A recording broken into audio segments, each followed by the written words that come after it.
Okay. We're looking at Airtable. This is an older design kit, so you're not gonna see like variables and stuff, but they do have a good design system.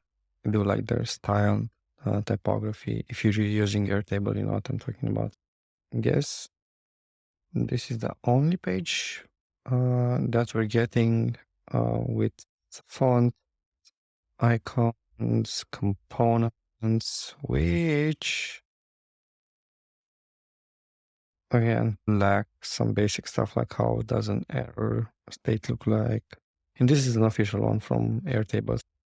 It's a bit weird. This is all the components they're offering to do apparently custom apps. Yeah, if you want to do an Airtable app, I guess you can use this one, but as design system, it really, I don't know, maybe colors would be something that you would use and icons and stuff, but you get much better and more complex, complete design system from others.